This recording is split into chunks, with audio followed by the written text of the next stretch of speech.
Friends, hello. I am coming to you from Grandma's parking lot.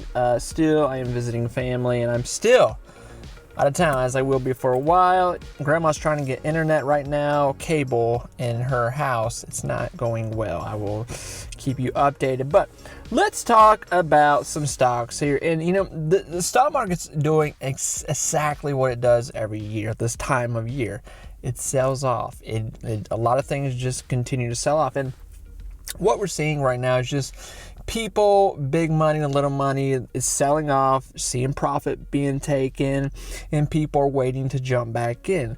The problem with this is that people could really get scared right now that maybe have not been through the market before. They haven't been at the end of the year market cycle, especially with what's coming here in the next 3 weeks, even sooner than that, really, with what's going to be upticking here because of Trump coming into office. So you're in a position right now, and I'm going to be totally honest with you, you do what you want to do, but, SoFi especially, but a lot of stocks that I'll mention, but SoFi, sticking to SoFi here, SoFi is in a situation where I really think you need to really know, first of all, that is a golden goose laying egg situation right there, where it is going to be really, really pushing out some strong numbers here in 2025. There's no doubt about that. We've already seen a huge upscale in SoFi in 2024, and that's just going to continue full force here into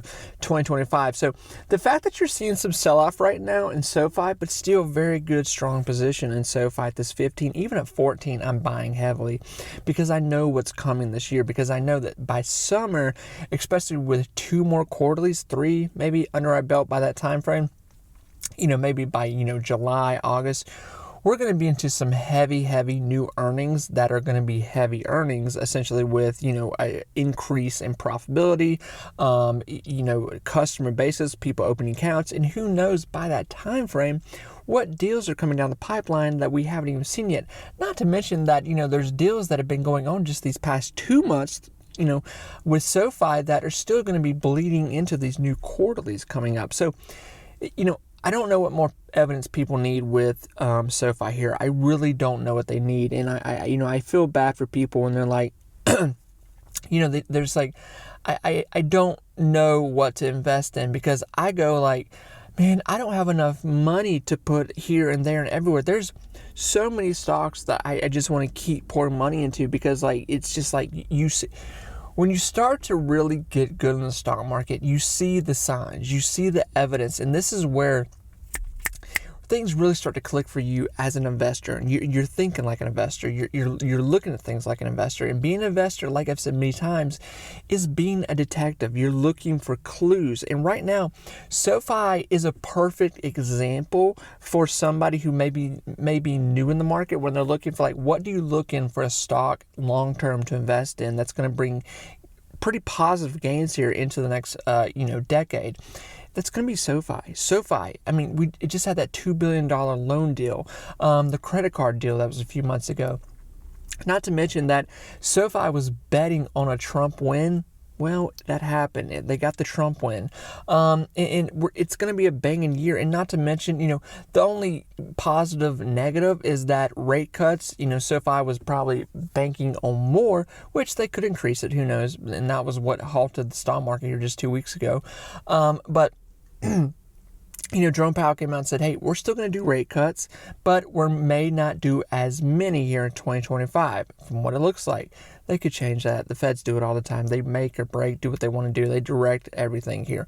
But Jerome Powell did say this too, and people need to know this. When Jerome Powell came out and talked about these rate cuts, a lot of people just caught the kind of negative right there.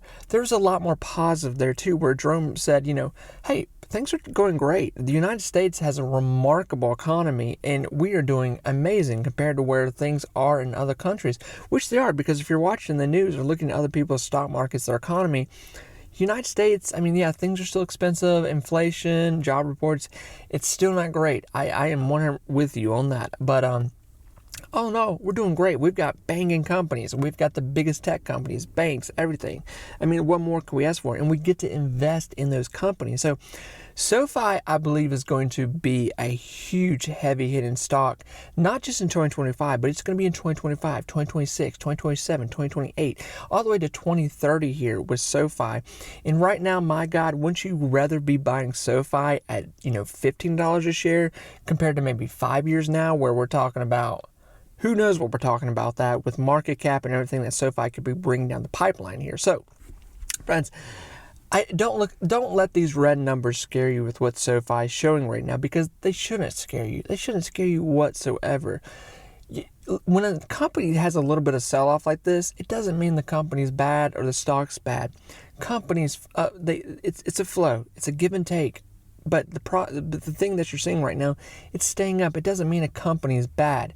Things are going to sell off here and there. 100%.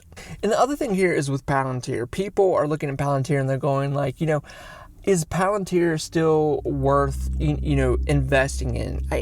Absolutely. I believe it is 100%. And this is what we've seen be the huge, the separation with investors right now, where you have a group of investors going like, I think Palantir is too expensive to invest in.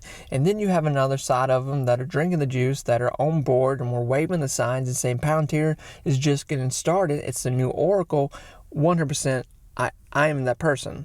And that's the big talk right now when we're talking about Palantir. There's a lot of big, analysts right now, and that you've seen say that they believe that Palantir essentially is going to be the new Oracle. It's going to be the new big stock of 2025, really into this next 5-10 year span here we see in the market. Palantir is just going to unbelievable places, and I really think people are, I think they're going to make some mistakes here if they don't keep pushing into Palantir. Is Palantir expensive? Absolutely, Palantir is expensive right now, but it's expensive for a reason, because here's what we're seeing right now with the progression in Palantir is that investors can't get caught up enough into Palantir, because Palantir keeps pricing in the next quarterly, the next deal, the next FOMO phase that goes through Palantir. And this is what really keeps driving up the price range of Palantir right now, 100%. I mean, if you've been here for any time, you're seeing that is what's going on right now with Palantir. That it's just a lot is being priced in for what is coming down the pipeline for Palantir here. Not to mention, I mean, it keeps snagging up huge deals. So just like I'm sitting here yapping my mouth about SoFi, I feel the same way about Palantir. I mean, wouldn't you rather be putting your money in something that's steadily going up?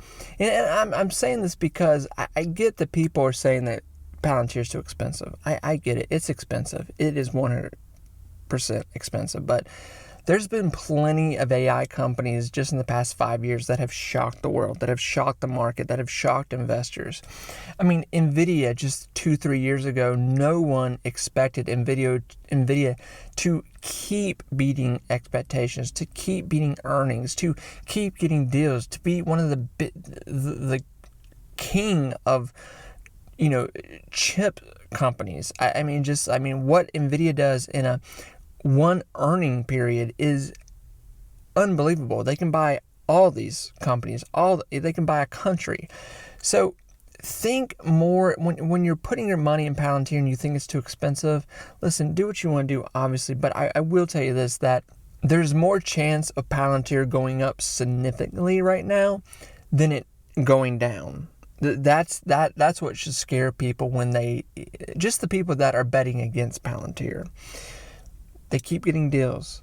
They keep pushing and innovating themselves as a company, okay? They're talking to people. They're talking to their investors. They're talking and puffing up their chests to the tech companies. They're saying like, hey, we have no competition. Hey, we're doing this. We're doing that. We are unstoppable. It's like when, BigBear is in a situation where it's really making a lot of people scratch their head, because BigBear is really starting to get in this conversation of investors are pricing it out for what it could be. They're pricing in what could happen here with BigBear. BigBear is almost $5 a share. 4 weeks ago, BigBear was trying to hold a $3, $2 position. Now that's 100% the truth. You can look at that. And Big Bear still has terrible quarterlies, has terrible financials, has a ton of debt, but they've been getting more deals. They've been getting some pretty big deals. They've been getting some attention here in the stock market. We're talking about potential big partnerships with other AI companies. They are a little bit of baby here, Palantir, with what they do. And obviously, there's no comparison to what, Palantir and what Big Bear here makes just in 1 week. It's another situation where you look at it and go like, is the juice worth the squeeze in it? Palantir, Sofi, 100%. You're not making a mistake there if you're holding for long term. Big Bear, it could bring huge potential. It's a very interesting play right now. With it going up so much, I'm very curious to see where it's going to go from now. It could just keep running just on hype, just on FOMO, just on expectation of more coming here in 2025 with AI probably controlling the market here. What other companies are going to control the market financially here in 2025 that are bringing in so much money? It's going to be AI. It's going to be tech. Tech is the new oil. It's the new gold. Everybody wants to be a part of it.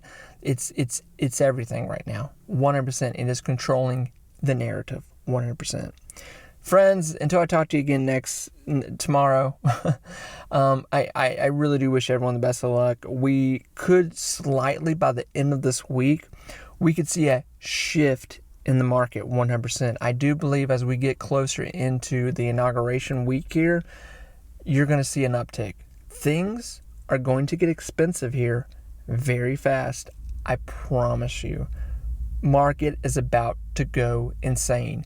If you've sold out and taken profit in things, be careful because you'll get priced out real fast. The market is going to get expensive here real fast. I tell you that with 100% confidence. Look at past markets with president. It's not even so much, yes, Trump coming into office here. The stock market loves Trump.